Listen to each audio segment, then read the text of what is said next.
प्रिय शिष्य आनंद दीक्षित कक्षा 12वीं के छात्र जवाहर नवोदय विद्यालय पन्ना और इनके साथियों के साथ कक्षा 12वीं के सभी विद्यार्थियों को विश्व प्रसिद्ध ऐतिहासिक धरोहर खजुराहो दर्शन कराने के लिए यहाँ पे ले आए हैं। आनंद दीक्षित एक कवि समाज के व्यक्ति हैं, बहुत अच्छी कविताएं करते हैं। तो मैं चाहूँगा कि आनंद दीक्षित अपने मुखारबिंद से अपनी स्वरचित एक कविता आज इस ऐतिहासिक स्थल पर अपना प्रस्तुत करें। आनंद दीक्षित। धन्यवाद सर। ये कविता जो मैं आज बोलने जा रहा हूँ, ये कविता हमारी अपनी है, हमारे अपने ग्रंथ की है, रामायण की है। रामायण की एक ऐसी घटना जहाँ श्री राम और लक्ष्मण भगवान ढूंढने जाते हैं माता सीता को और समुद्र के किनारे रुक जाते हैं रास्ता मांगने के लिए, उनसे समाधि लगाते हैं जब श्री राम।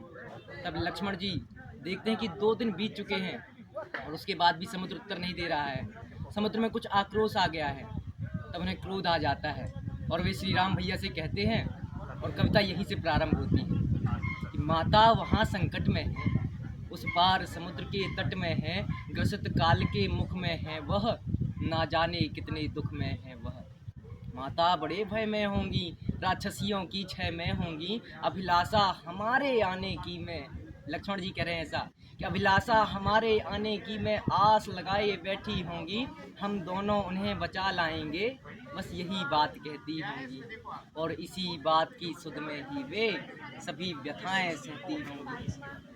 फिर लक्ष्मण जी कहते हैं, मिला कष्ट उनको जो यह कौन पाप उनका था, मिला कष्ट उनको जो यह कौन पाप उनका था, अनुचित दोष नियति का था, नहीं वनवास उनका था।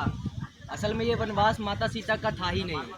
माता सीता ने जब श्री राम से बोला कि मुझे भी आपके साथ चलना है, तब भगवान श्री राम ने कहा कि मैं तुम्हें अपने साथ नहीं ले जा सकता, क्योंकि मैंने राजा जनक से वादा किया है कि आपकी पुत्री को कोई कष्ट ना होगा।